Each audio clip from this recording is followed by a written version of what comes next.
राम शरण गुप्त जी के बारे में। सियाराम शरण गुप्त जी ने यहाँ पर एक कविता रची है, एक फूल की चाह।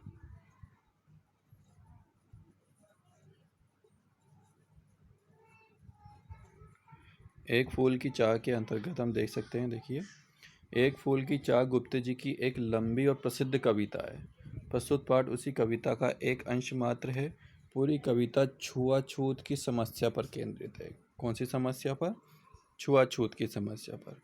एक मरणासन अछूत कन्या। मरणासन का मतलब मैंने पहले भी बताया था आपको, हम पहले भी इस कविता का वाचन कर चुके हैं, लेकिन इस बार जो है ये कविता का पूरी तरह से वाचन आपको यहाँ पर करके बताया जाएगा, क्या भावार्थ है इसका।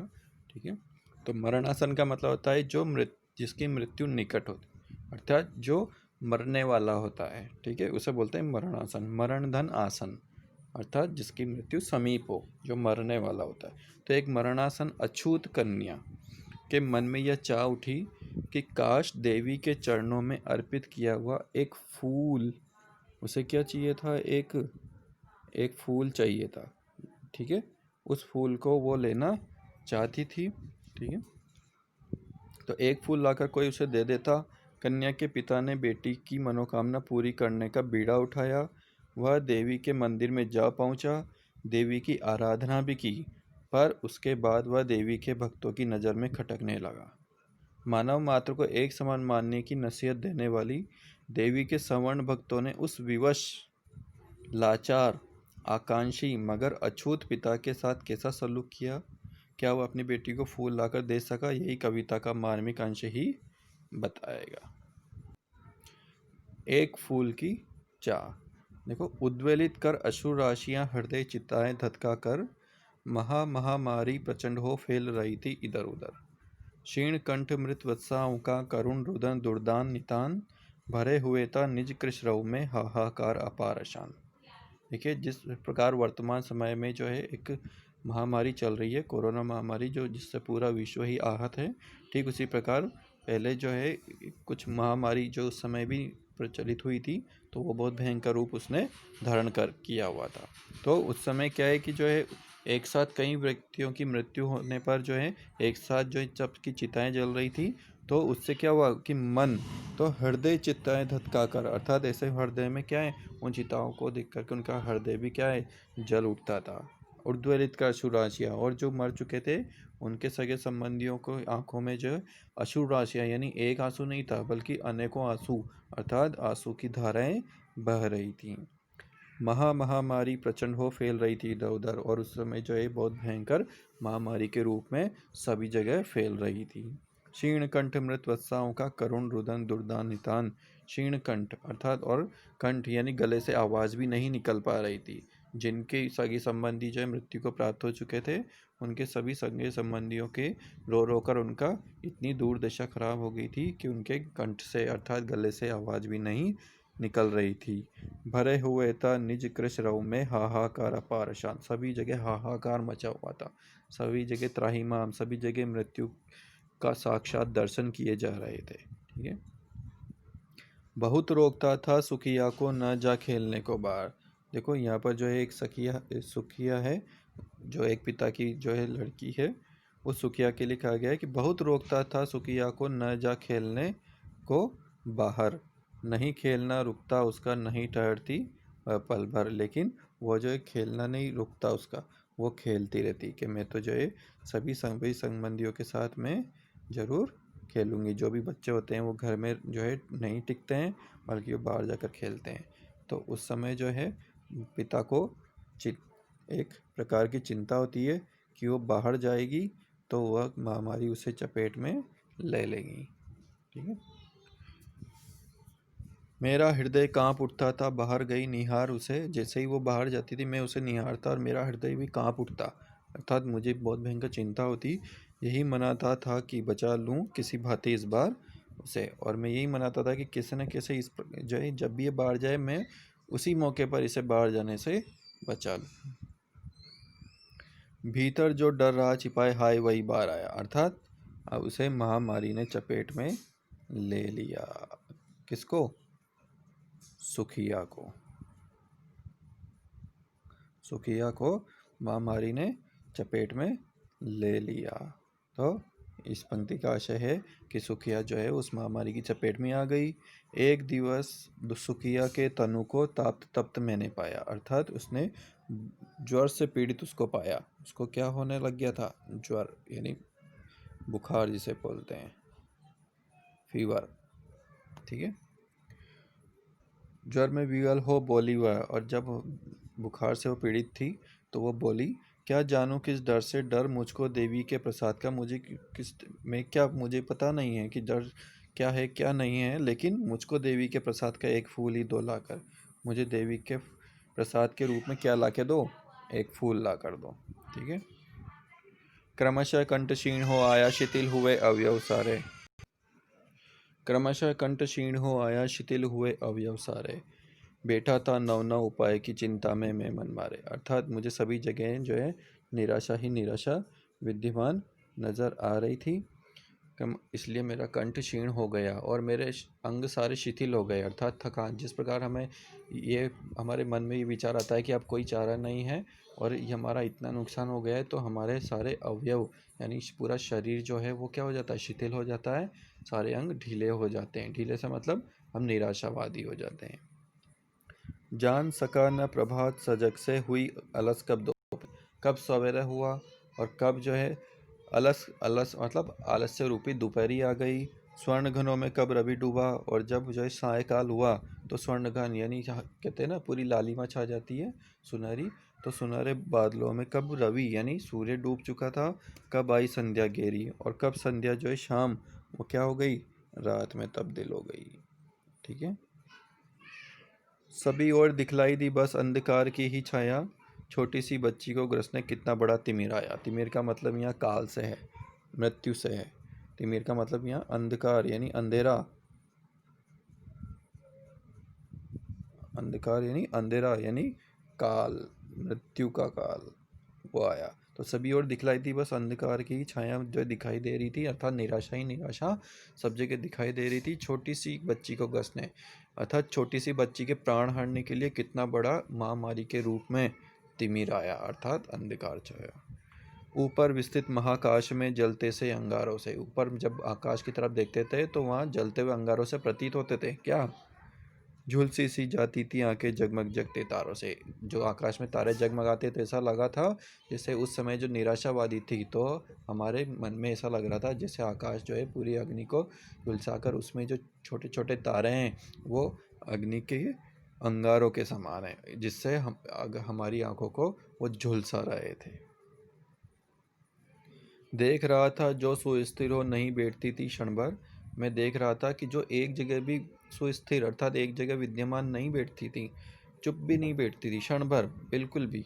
हाय, वही चुपचाप पड़ी थी अटल शांति से धारण। अब उसे महामारी ने चपेट में ले लिया है, तो वह उस महामारी की चपेट में आने के कारण वह ज्वर से पीड़ित हो गई है और वह अब जो है चुपचाप से एक खटिया पर लेटी हुई थी। सुनना वही चाहता था मैं उसे स्वयं ही उकसाकर, और मैं उसे जानबूझ करके उकसाकर कुछ ना कुछ उससे सुनना चाहता था। मुझको देवी के प्रसाद का एक फूल ही दो लाकर, लेकिन वो कहती कि मुझे देवी का क्या चाहिए? उसके चरणों में चढ़ा हुआ प्रसाद के रूप में एक फूल चाहिए। ठीक है। ऊंचे शैल शिखर के ऊपर मंदिर था विस्तीर्ण विशाल, स्वर्ण कलश सरसिज विसते पाकर समुदित कवि कर रवि कर जाल। तो देखो, ऊंचे शैल शिखर के ऊपर अर्थात ऊंचे पर्वत शिखर के ऊपर मंदिर था विस्तीर्ण विशाल। क्या था वहाँ पर? एक मंदिर था। स्वर्ण कलश सरसिज विसते, और ऊपर जो है क्या था? स्वर्ण कलश यानी सोने के कलश से सरसिज अर्थात कमल की भांति जो है विसित उसके ऊपर विद्यमान थे। कलश रखे होते ना, एक छोटा बड़ा छोटा छोटा छोटा। पाकर समुदित रवि कर जाल, दीप धूप से आमोदित था मंदिर का आंगन सारा, गूंज रही थी भीतर बाहर मुखरित उत्सव की धारा। तो दीप धूप से आमोदित था, और यानी सब जगह जो दीपक धूप सब जले हुए थे। मंदिर का आंगन सारा, मंदिर में विद्यमान थे सब कुछ। गूंज रही थी भीतर बाहर मुखरित उत्सव की धारा। उस समय मंदिर में क्या मनाया जा रहा था? एक उत्सव मनाया जा रहा था। ठीक है। भक्त वृद्ध मधुर कंठ से गाते थे सब भक्ति मधुमय। और उस समय जो भक्त जितने भी भक्त थे वो क्या थे? मधुर कंठ से अपनी मीठी वाणी से भजन कीर्तन कर रहे थे। पतित तारिणी पाप हारिणी माता तेरी जय जय जय। अर्थात पापों को हरने वाली और दीन दुखियों की मदद करने वाली माता तेरी जय हो, जय हो। पतित तारिणी तेरी जय जय, मेरे मुख से भी निकला, बिना बढ़े ही मैं आगे को जाने किस बल से ढिकला। अर्थात उसका पिता जो है मंदिर में पहुंच गया है और अपने आप ही उसके पैर आगे बढ़ते चले जा रहे थे, वह भी जो है भजन में मग्न होता चला जा रहा था। मेरे दीप फूल लेकर वे अम्बा को अर्पित करके, दिया पुजारी ने प्रसाद जब आगे को अंजलि भर के। और मेरे दीप फूल लेकर गए, यानी हम जब भी ईश्वर के मंदिर में जाते हैं तो हम कुछ ना कुछ दीपक फूल बत्ती वगैरह लेके जाते हैं, माला लेके जाते हैं, तो वो भी लेकर गया। और उसने क्या किया कि दीप फूल को लेकर के, और उसने जैसे ही जो है दीप फूल लिए तो अम्बा को अर्पित कर गया। अम्बा मतलब माता, अर्थात देवी, देवी को अर्पित किया। दिया पुजारी ने प्रसाद, जब प्रसाद दिया आगे को अंजलि भर के, अर्थात पूरे हाथ, दोनों हाथों को जब हम ऐसे एक दूसरे से जोड़ते हैं तो उसे अंजलि बोलते हैं, तो अंजलि भर के उन्होंने प्रसाद दे दिया। भूल गया उसका लेना झट, और मैं जो है क्या भूल गया, उसका लेना झट परम लाभ सा पाकर मैं सब कुछ भूल गया कि मैं भी अछूत हूँ। सोचा बेटी को माँ के ये पुण्य पुष्प दूँ जाकर मैं, और जो है पुण्य पुष्प जो पुजारी जी ने उनको दिए थे वो जो है कह रहा है कि उस बेटी को माँ के ये अर्थात देवी के पुष्प ले जाकर दूँ। सिंहपौर तक भी आंगन से नहीं पहुंचने में पाया, और सिंहपौर का मतलब मुख्य दरवाज़ा होता है, तो वहाँ भी आंगन से नहीं पहुंचने में पाया। मैं वहाँ पहुंच भी नहीं पाया था कि सहसा यह सुन पड़ा कि कैसे यह अछूत भीतर आया।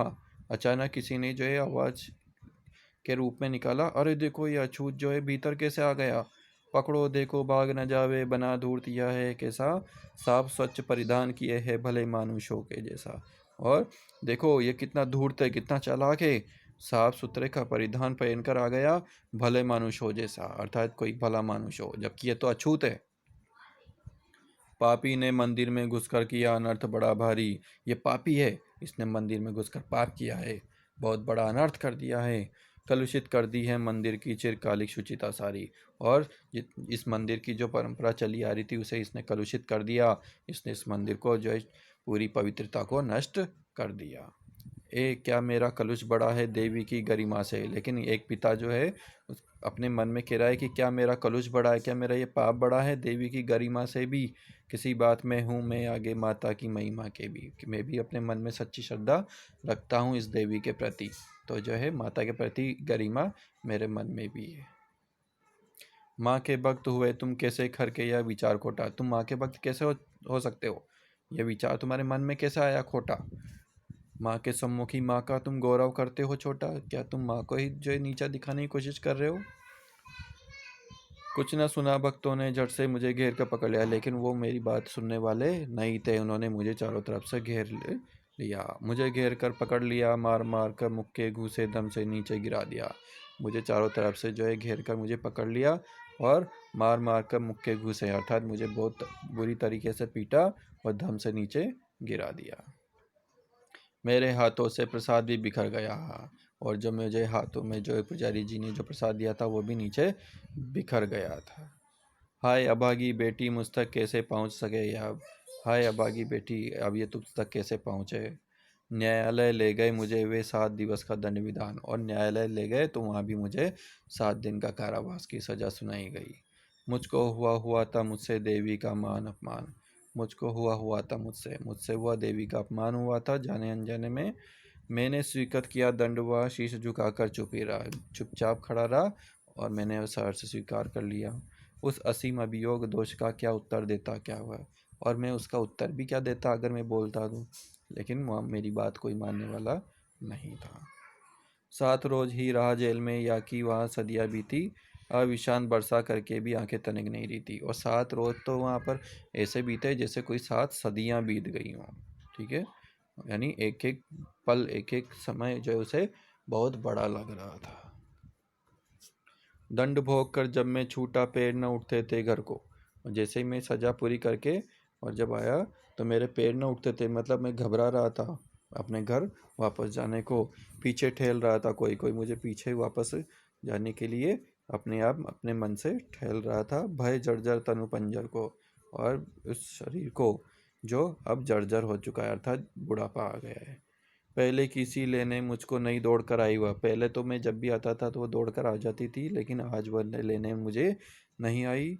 उलझी हुई खेल में ही हाँ अब दीना दिखाई हुआ। उलझी हुई रहती थी खेल में, लेकिन अब तो वो दिखाई भी नहीं दे रही है।